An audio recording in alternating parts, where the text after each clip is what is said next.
జై శ్రీరామ్. హిందూ బంధువులందరికీ నమస్కారాలు. Massive defeat to Arvind Kejriwal అనేది మనకు తెలిసిపోయింది. అయితే ఈ సందర్భంలో పట the journey of Arvind Kejriwal I would rather call him Kejruddin, Arvind Kejruddin.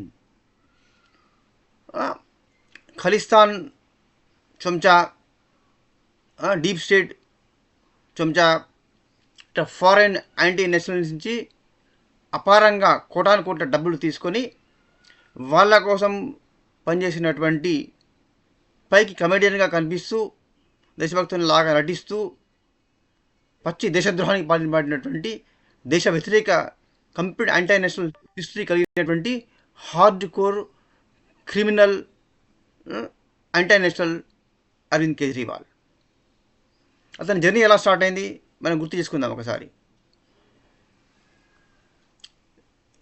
2014 కంటే బిఫోర్ అన్నా హజారే గారు, గాంధేయన్ అన్న మహారాష్ట్రకు సంబంధించినటువంటి వ్యక్తి.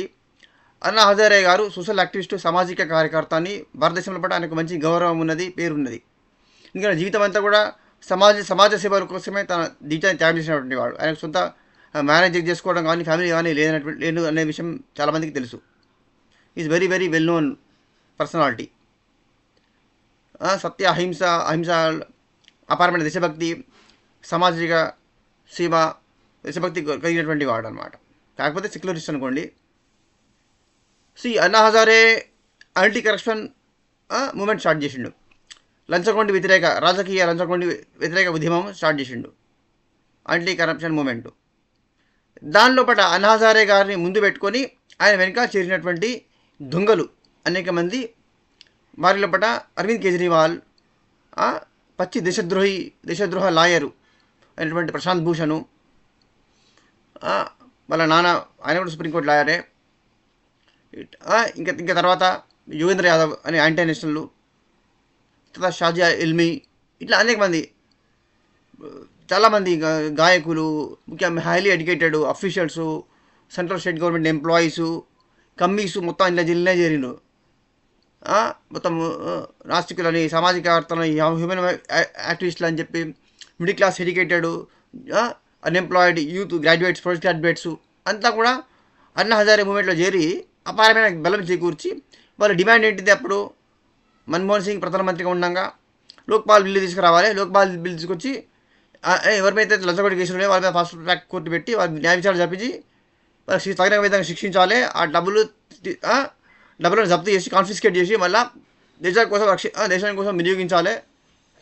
దేశాన్ని లంచగొండితనం నుంచి విముక్తి కలిగించాలి. These are the main demands. ఈ డిమాండ్స్ కోసం, లోక్పాల్ బిల్ కోసం యాంటీ కరప్షన్ మూవ్మెంట్ అనేది స్టార్ట్ అయింది. It is very well known for almost all of us. So ఈ అన్నా హజారే మూవ్మెంట్కు అపారంగా కవరేజ్ ఇచ్చింది మీడియా. అది ఆశ్చర్యం కలిగించింది అనమాట. రూపాయలు వందల వేల కోట్ల ప్యాకేజీలు ఇస్తే తప్ప ఇవ్వనటువంటి కవరేజు, పబ్లిసిటీ, ప్రొపగండా మొత్తం అన్ని ఛానల్స్ కూడా యాంటీ కరప్షన్ మూవ్మెంట్ వాళ్ళు ఎప్పుడు ఇక్కడ ఏ చిన్న హర్తాలు చేసినా, ధర్నా చేసినా, రాష్ట్ర రోకో చేసినా, రోడ్డు మీద ఉపన్యాసం ఇచ్చి రోడ్డు బ్లాక్ చేసినా, ఎక్కడ ఏం చేసినా కూడా దానికి అపారంగా కవరేజ్ ఇచ్చి బాగా పబ్లిసిటీ చేసిందనమాట. అది ఆశ్చర్యం కలిగించింది. అయితే ఇదంతా కూడా డీప్ స్టేటు, ఫారిన్ ఎలిమెంట్స్ యొక్క ప్లాన్ లోపల అంతర్భాగం అని అప్పుడు తెలియదు. అప్పటికి ఎవరికి జనానికి తెలియదు, మామూలు జనానికి తెలియదు. ఇది I was so surprised, but I could not guess it is something fishy అని అనిపించలేదు అప్పుడు. సో దెన్ అన్నా హజారే మూమెంట్ను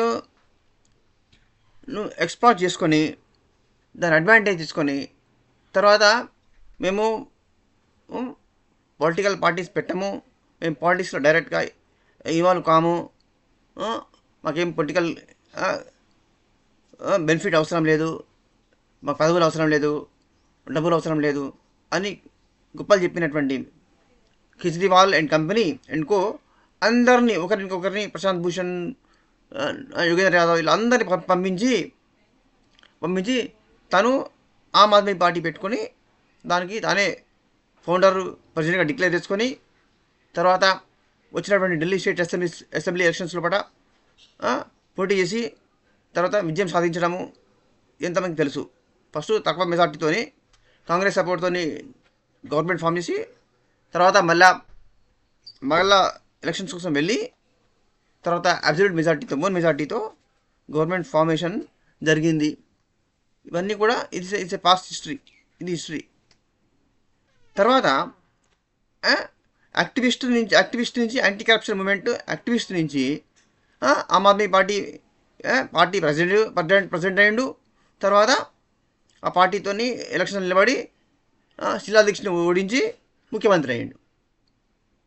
తర్వాత ఏ ఆశయాల కోసమైతే ఈ ఆమ్ ఆద్మీ పార్టీది సగటు మనిషి యొక్క పార్టీ అని పేరు పెట్టిండు, ఆమ్ ఆద్మీ పార్టీ అని చెప్పి. దానికి గుర్తు చీపిరి కట్ట పెట్టిండు. ఈ చీపిరి కట్ట పెట్టి ఈ భ్రష్ట రాజకీయాలు అన్నింటినీ ఊడ్చిపడేస్తా అని చెప్పిండు. ఆ చీపిరి కట్ట పార్టీ పెట్టి తర్వాత ఎన్ని కోట్ల డబ్బులు సంపాదించడం మొదలుపెట్టిందన్నమాట. అసలు ఆమ్ ఆద్మీ పార్టీ పెట్టడం కంటే ముందే యాంటీ కరప్షన్ మూవ్మెంట్గా ఉన్నప్పటి నుంచి ఫారెన్ ఫండ్ అనేది హ్యూజ్గా ఎంత అమౌంట్ వచ్చింది, ఎంత తిన్నారు, ఎంత ఫారెన్ బ్యాంక్స్ రాసుకున్నారు అనేది ఎవరికి తెలియదు. ఆ లెక్కలో ఇంతవరకు తెలియదు అనమాట. దానికి అయితే ఎప్పుడైతే విదేశీ ఫండింగ్ ఆగిపోయిందో అప్పటికే అపారంగా సంపాదించారు. తర్వాత ముఖ్యమంత్రి అయిన తర్వాత బాగా వచ్చిన ఫండ్తో మళ్ళీ పంజాబ్లో ఎలక్షన్స్లో కండక్ట్ చేసి పంజాబ్లో పట్ల కూడా వాళ్ళ గవర్నమెంట్ ఫామ్ చేసుకున్నారు. ఆమ్ ఆద్మీ పార్టీ పంజాబ్లో కూడా గవర్నమెంట్ ఫార్మేషన్ చేసింది. దానికి డ్రగ్ మాఫియా, ఇటు ఐఎస్ఐ, ఇటు ఖలిస్తాన్ మూమెంటు ఇవన్నీ కూడా బాగా సపోర్ట్ చేసినాయి అన్నమాట. Black money rocket, fake currency rocket, ఇంకోటి డ్రగ్ మాఫియా, ఇవన్నీ కూడా బాగా ఫండ్ చేయడం వల్ల పంజాబ్లో కూడా ఘన విజయాన్ని సాధించిండు. తర్వాత ఏమైంది, పంజాబ్లో మొత్తం డ్రగ్స్ రాష్ట్రంగా మార్చి పడేసిండు. దాని వేల లక్షల కోట్లు సంపాదించడము. అయితే ఆయన ఢిల్లీ ముఖ్యమంత్రి అయిన 24 hours కూడా దాటలేదు. అప్పటి నుంచి ఆయన నేషనల్ అంబిషన్స్ పెట్టుకున్నాడు అన్నమాట. ఈ దేశానికి ప్రధానమంత్రి కావాలి అని ఆమ్ ఆద్మీ పార్టీని విస్తరించే కార్యక్రమం, ప్రతి స్టేట్లో కూడా ఆమ్ ఆద్మీ పార్టీని ఎక్స్పాన్షన్ చేసుకునే ప్రోగ్రాంలో కూడా కాన్సన్ట్రేట్ చేసింది. కానీ ఢిల్లీకి మంచి పరిపాలన అందించి లంచగొండితనాన్ని నిర్మూలించి పూర్తిగా ప్రజలకు మంచి సేవ అందించాలా, ప్రజల జీవితాల్లో మంచి మార్పు తీసుకురావాలి అనేటువంటి ప్రయత్నాలు చేయలేదు. కేవలం సమ్ ఫ్రీ బీస్ అనమాట. కొన్ని మొహల్లా క్లినిక్స్ అని పెట్టాడు, కొన్ని స్కూల్స్ పెట్టాడు, కొన్ని పెట్టి వాటి చూపెట్టి చాలా బ్రహ్మాండంగా నడిపిస్తాము. ఢిల్లీ మొత్తం కూడా అన్ని కాలనీ లోపల అన్ని వీధుల లోపల ఈ ప్రైమరీ హెల్త్ కేర్ సెంటర్స్ పెడతాము, క్లినిక్స్ పెడతాము, స్కూల్స్ పెడతాము, మంచి first class international standard education ఇస్తామని చెప్పిండు. జాబ్ జనరేషన్ క్రియేట్ చేస్తామని చెప్పిండు, ఎన్నో చెప్పిండు. ఒక్క ప్రామిస్ కూడా ఫుల్ఫిల్ చేయలేదు. మోస్ట్ ఇంపార్టెంట్లీ ఢిల్లీని కలుషితం నుంచి విముక్తి చేయడము, safe drinking water, free drinking water ఇవ్వడము, free 200 units free power, free current, ఇవన్నీ ప్రామిసెస్ లోపల ఫెయిల్ అయిపోయింది అనమాట. కొన్ని రోజులు కొన్ని ఇచ్చేసి చూపెట్టి మొత్తం అంతా ఇస్తామని చెప్పి జనాన్ని మోసం చేసి తర్వాత కొన్ని ఫ్రీ బిస్కెట్ లాగా కొంతమంది పడేసి తర్వాత ఢిల్లీ ప్రజల మొత్తాన్ని వంచింది అనమాట. మళ్ళీ నెక్స్ట్ టైం ఎలక్షన్స్ వెళ్ళినప్పుడు కూడా మళ్ళీ మేము ఈసారి అది చేయలేకపోయినాము, సెంట్రల్ గవర్నమెంట్ మాకు ఫండ్స్ ఇస్తలేదు, సెంట్రల్ గవర్నమెంట్ మాకు కోఆపరేట్ చేస్తలేదు అని అబద్ధాలు చెప్పి ఇది ఇస్తాం, అది ఇస్తాం, ఇది చేస్తాం, అది చేస్తాం, ఇది ఫ్రీ, అది free, all free, all Aam Aadmi అంటే ఆల్ ఫ్రీ ఆద్మీ పార్టీ అయిపోయింది అనమాట. అది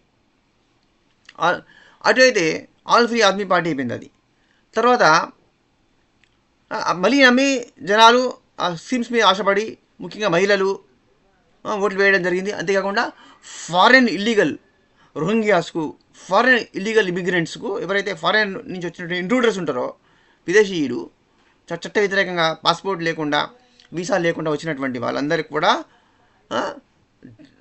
దొంగ ఆధార్ కార్డులు సృష్టించి, పాన్ కార్డులు, రేషన్ కార్డులు సృష్టించి వాళ్ళకు దొంగ ఓటింగ్ కార్డులు ఇచ్చి దొంగ ఓట్లు వేయించుకొని ఢిల్లీలో మళ్ళీ విజయం సాధించింది అనమాట. అట్లా మళ్ళీ సీఎం అయ్యాడు. మళ్ళీ 5 రోజులు మళ్ళీ 5 సంవత్సరాలు మళ్ళీ దోచుకున్నాడు. రీసెంట్ టైమ్స్లో కూడా జరిగినటువంటి స్కామ్ ఏంటిది, లిక్కర్ స్కామ్. ఆంధ్రప్రదేశ్లో పట వైఎస్ఆర్సీపీ లీడర్సు, ఈ తెలంగాణలో పట ఈ సోకాల్డ్ టీఆర్ఎస్ నౌ బీఆర్ఎస్ సంబంధించినటువంటి కేసీఆర్ బిడ్డ కవితతో కలిసి పెద్ద లిక్వర్ స్కామ్ చేసి 100 కోట్ల రూపాయలు దండుకోవడం అనేది జరిగిందనమాట. వీధి వీధికి క్లినిక్స్, వీధి వీధికి స్కూల్స్ అని చెప్పినటువంటి కేజ్రీవాల్ ఆ ప్రామిస్ నెరవేర్చలే కానీ వీధి వీధికి బార్ షాపులు మాత్రం తెచ్చిండనమాట. మొత్తం మొత్తం ఢిల్లీ మొత్తాన్ని కూడా విస్కీ వరదలుగా పారించిందనమాట. మళ్ళీ ఏంటిది, గవర్నమెంట్కి రావాల్సినటువంటి ట్యాక్స్ రెవెన్యూను తగ్గించి ఎంఆర్పి ఇష్టం వచ్చినట్టు పెట్టుకొని మొత్తం రిటైల్ కౌంటర్స్ వాళ్ళే పంచుకొని మొత్తం 1000 కోట్లు సంపాదించుకున్నటువంటి ప్లాన్ చేసిందనమాట.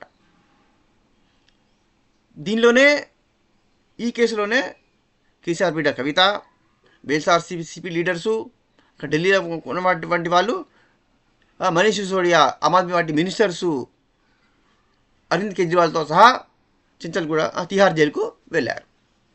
జైలు పాలయ్యారనే సంగతి మనకు తెలుసు.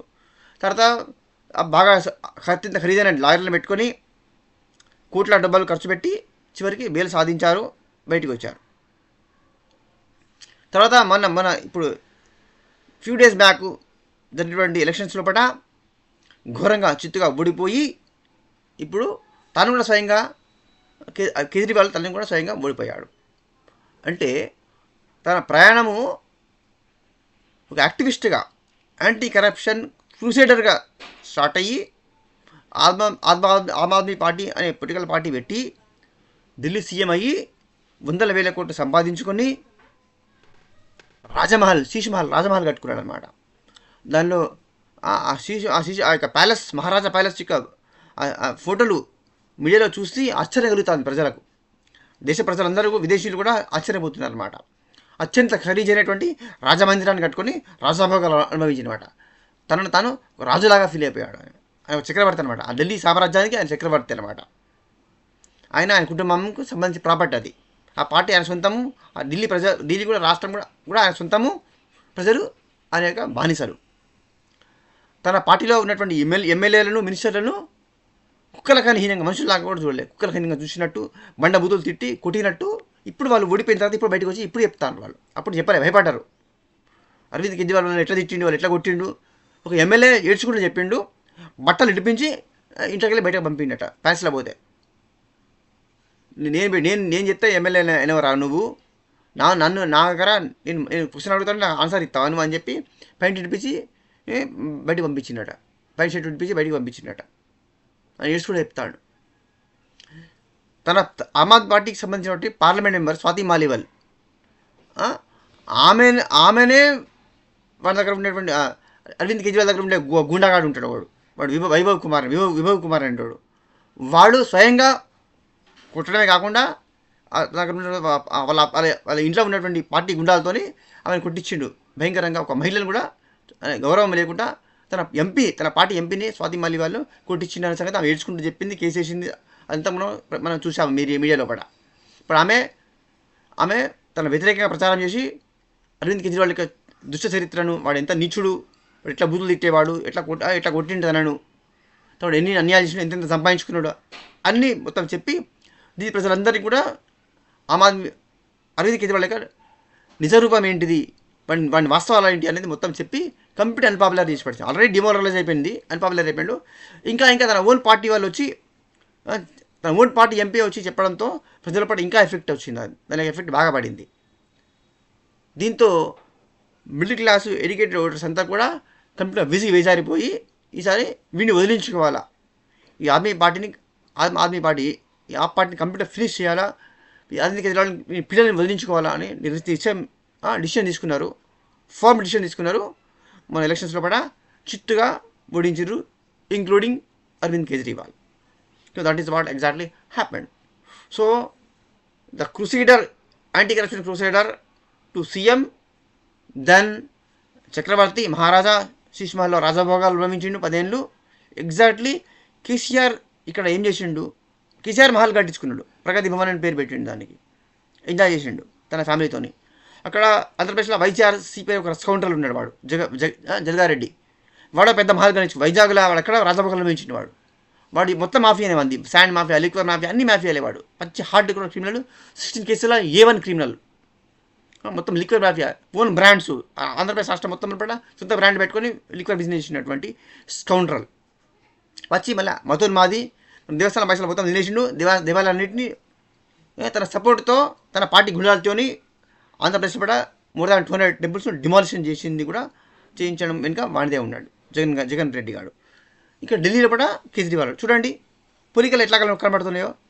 గుండాలు పైకి వెకిలి నవ్వులు, కామెడియన్స్ లాగా వెకిలి నవ్వులు, ఏదో గొప్ప సంస్కర్తలాగా త్యాగరాజుల్లాగా ప్రజల కోసం త్యాగం చేస్తున్న వాళ్ళగా ఫోజులు కొట్టడము. హార్డ్ కోర్ క్రిమినల్ మెంటాలిటీ అన్నమాట. అత్యంత క్రియాలిటీ ఉన్నటువంటి పచ్చి రాక్షస మనస్తత్వం కలిగినటువంటి పెద్ద హార్డ్ కోర్ క్రిమినల్స్ అన్నమాట. కేజ్రీవాల్, జగ్గారెడ్డి, కేసీఆర్ అండ్ ఫ్యామిలీ మొత్తం ఈ కంప్లీట్ పొలికలు అనమాట. సిమిలారిటీస్ 100% కలిసినాయి వీళ్ళ పాటు. ఇక్కడ ప్రాంతీయ పార్టీలు అలా ఆల్మోస్ట్ అట్టే ఉన్నారు. ఇప్పుడు డిఎంకే స్టాలిన్ గారు చూసుకున్న సిపిఎం అక్కడ ముఖ్యమంత్రి విజయన్ వాడు క్రిమినల్, అందరూ కూడా పోలికలన్నీ అట్టే ఉన్నాయన్నమాట. దేశభక్తి అనేది లేదు. స్వార్థం కోసం దేశాన్ని ముక్కలు చేసి అమ్ముకొని తినడానికి ఏమాత్రం వెనుకటువంటి పరమ దుర్మార్గులు, పరమ నీచులు అనమాట. ఇప్పటికైనా ప్రజలు కళ్ళు తెరిచి ఢిల్లీ ప్రజలు ఆమ్ ఆద్మీ పార్టీని ఫినిష్ చేసి ముఖ్యంగా కేజ్రీవాల్ను ఓడించి వాడిని బుద్ధి చెప్పినందుకు ఢిల్లీ ప్రజలను మనందరం అభినందించాలి. భారతదేశ ప్రజలందరూ అభినందించాలా. మన రిక్వెస్ట్ ఏంటిదంటే సెంట్రల్ గవర్నమెంట్ ఇమీడియట్గా కేసుని ఫాస్ట్ ట్రాక్ల కోర్టులో పెట్టి అరవింద్ కేజ్రీవాల్ మీద ఉన్న కేసులన్నింటినీ, ఇక్కడ లిక్వర్ కేసులు అన్ని కేసుల్లో పడ జగ్గారెడ్డి కానీ ఇక్కడ బీఆర్ఎస్ ఉన్న కేసులన్నింటినీ కూడా తీసి ఫాస్ట్ ట్రాక్ కోర్టులు పెట్టి తొందరగా కేసులను కంప్లీట్ చేసి ఈ రాజకీయ నేరస్తులను క్రిమినల్స్ అందరినీ కూడా శాశ్వతంగా జైలుకు పంపించి దేశాన్ని రక్షించాల్సిన బాధ్యత కేంద్ర ప్రభుత్వం మీద ఉన్నది. Please share and subscribe. జై శ్రీరామ్, జై శ్రీకృష్ణ, వందే మాతరం.